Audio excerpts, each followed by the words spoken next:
cette fois-ci encore, pour vous accompagner à travers ce labyrinthe hebdomadaire, voici René Lévesque. Bonsoir.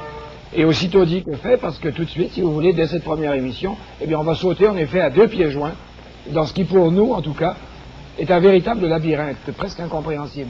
Mais en même temps, c'est un des plus sérieux problèmes qui se posent dans le monde d'aujourd'hui, et qui est en pleine actualité, parce que on peut dire que c'est le seul problème, le seul qui se pose d'une façon vraiment urgente dans ce pays que nous connaissons bien, et où, il y a quelques jours, 80% des électeurs ont déposé littéralement tous les pouvoirs entre les mains du général de Gaulle. Ce problème, eh bien, c'est celui de l'Algérie. Et on peut dire que si au mois de juin, le général de Gaulle est revenu au pouvoir après 12 ans d'absence, et si, il y a quelques jours, le 28 septembre, on a voté si nombreux pour lui en France, c'est-à-dire pour lui garder encore pendant quelques mois des pouvoirs absolus, et pour lui donner ensuite aux élections qui viennent un État solide et stable, et dont lui-même demeurera l'arbitre suprême, comme on dit, eh bien avant tout, et là-dessus il n'y a pas de discussion en France en ce moment, tout le monde est d'accord, même les adversaires, avant tout, c'était pour qu'il trouve une solution, et qu'il la fasse appliquer, et au besoin qu'il l'impose, à cette guerre d'Algérie qui dure depuis 4 ans. Cette guerre d'Algérie, qui il y a quelques semaines seulement, a franchi la Méditerranée, et a débarqué, pour ainsi dire, dans la vieille France métropolitaine sous la forme du terrorisme le plus impitoyable, des attentats en pleine nuit, qui pour l'instant sont dirigés surtout sur les agents de police. Ce qui fait que dans ce pays, par ailleurs tranquille, étonnamment calme, eh bien, à tous les carrefours importants, en ce moment, on peut voir des images qui sont indiscutablement des images de la guerre d'Algérie. Entouré de gamins qui trouvent ça formidable. Désormais, monsieur l'agent de police, il est armé d'une mitraillette chargée, et qui, à certains soirs, dans certains quartiers, fait crépiter brusquement l'obscurité. L'obscurité de ces petites rues misérables, avec des taudis qui sont bien plus infects que ce que nous avons de pire chez nous, et où vivotent, en s'accrochant à quelques lambeaux miteux de leur Afrique, des milliers d'Algériens musulmans.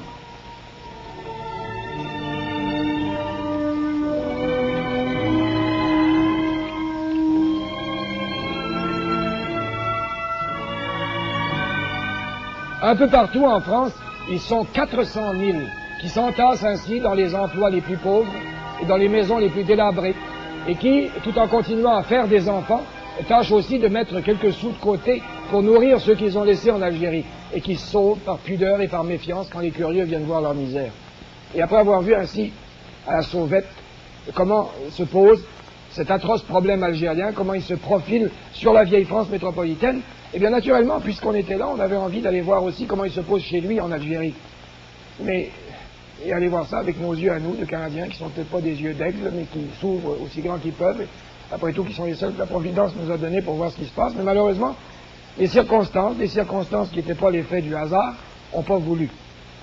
Ça ne sert à rien d'insister, parce que ce serait une histoire de toute façon qui serait plus amusante à écouter qu'à raconter.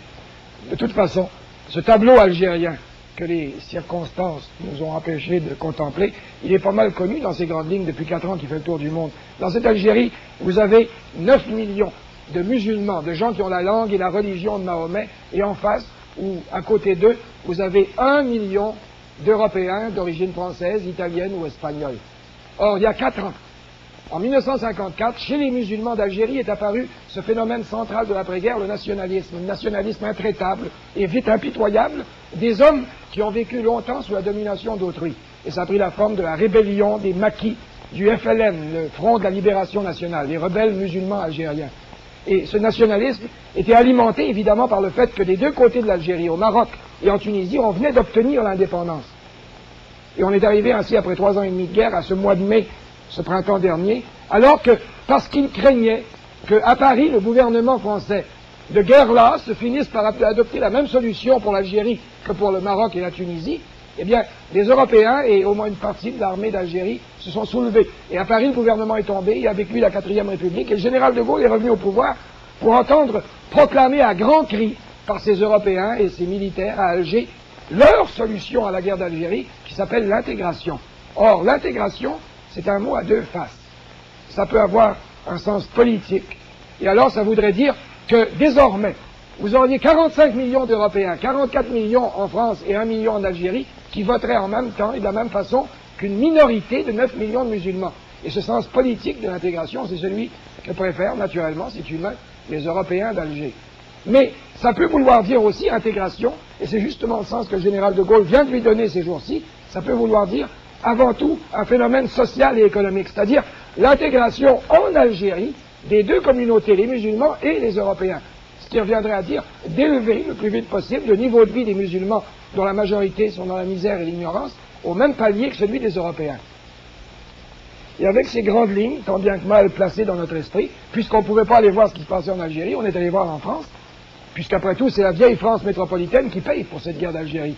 On est allé voir d'abord dans la rue ce qu'on en pense de cette guerre, au hasard, juste assez longtemps pour constater d'abord que, c'est pas unanime évidemment, que très souvent il y a des gens qui hésitent plutôt à se prononcer, ce qui se comprend, mais ce qui n'empêche pas qu'on rencontre aussi parfois des attitudes qui sont superbement catégoriques. Écoutez, je crois que tout bon Français voudrait voir ça finir, parce qu'enfin, c'est lamentable, une chose comme celle-ci. Ces tueries-là, vous savez, je crois que les hommes et les femmes ne sont pas pour ça. Tout le monde est pour la finition de cette chose-là, mais dans une façon honorable pour la France. Car l'Algérie nous appartient et restera à la France, à mon avis. J'ai mon fils en Algérie, mais je crois que il faut que ça finisse, mais alors d'une façon honorable pour nous. Mais si, excusez-moi de vous pousser un peu, mais si les musulmans qui aujourd'hui forment le FLN, par exemple, continuent à se battre, et ça se répand jusqu'en France avec le terrorisme, est-ce que la négociation ne serait pas la seule façon? Moi je ne pense pas. Non, je ne crois pas. Et vous croyez que ça peut finir quand même? Je crois sincèrement. Est-ce que le terrorisme... Oui, sincèrement, parce que je crois que, d'ailleurs, interroger tous les soldats qui sont par là, ils vous diront que vraiment, si on voulait, la guerre serait finie depuis longtemps. En la faisant plus durement? Oui. Oui, absolument. Et vous, monsieur? Ben oui, moi je suis d'avis de monsieur aussi. Je suis entièrement de son avis, parce que j'estime que le FLN, ben écoutez, dans le fond, on devrait pouvoir les arrêter, ces gens-là. Apparemment, on peut pas. Raison, ils ont souffert, c'est un fait, parce qu'il y a beaucoup des colons qui les ont exploités, c'est un fait. Ils sont révolutionnés pour une bonne raison, parce qu'ils gagnaient pas leur vie. Mais aujourd'hui, puisqu'on leur propose des conditions qui sont les mêmes que les nôtres, ils devraient accepter à ce moment-là. Alors l'intégration, ça serait, c'est vraiment la solution. Absolument. Mais oui, Absolument. mais oui. Si on la refuse chez les gens d'Algérie, comme il paraît-il, enfin, c'est ce qu'on a dit, que ça pourrait être refusé avant qu'elle se fasse. Alors là, ça dépasse nos compétences. Écoutez, moi je crois que le général de Gaulle, il devait assez puissant en Algérie pour pouvoir arriver à une solution, parce que d'ailleurs on en a eu des preuves quand il a été là. Il est acclamé partout. Je ne souhaite qu'une chose, c'est qu'elle se termine le plus rapidement possible. Mais je ne pense pas, si on répond oui au référendum, la guerre d'Algérie se termine demain. Ah, je ne le pense pas. De toute façon, je crois que dans 5 ans, l'Algérie sera indépendante. Est-ce que ce sera acceptable? Et nota bene, je ne fais pas partie du FLN. Très bien, Non, je ne fais pas partie. Mais je trouve qu'on a eu tort de laisser s'installer le FLN, justement. Il aurait fallu les écraser beaucoup plus tôt, ils étaient moins... Là, vous parlez du passé, maintenant ils sont installés, qu'est-ce qu'on peut faire? Évidemment, c'est beaucoup plus difficile, mais j'espère qu'on y arrivera. Comment? En négociant? Ah, ça, alors là, ça dépasse mes compétences. Ce que vous pensez de l'Algérie, même si c'est purement français, vous pourriez nous dire ça?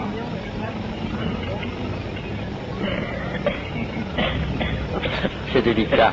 Ah, on comprend que c'est délicat, c'est le mot que j'ai employé, mais enfin... Comme vous êtes 40 millions à payer la casse, je suppose que vous avez une opinion. Ah ben non, mais que ça s'arrange. Mais comment? Voilà. Eh ben comme avant. C'est-à-dire?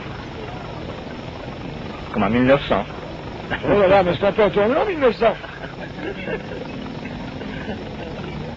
Je ne suis pas d'accord que l'on dépense tant d'argent pour les territoires d'outre-mer, c'est-à-dire pour la guerre d'Algérie. Il faudrait cesser la guerre d'Algérie et donner l'indépendance au peuple algérien. Voilà. C'est curieux, parce qu'on n'entend parler que de présence française, d'Algérie française, et ici je rencontre des gens qui disent qu'on leur donne l'indépendance.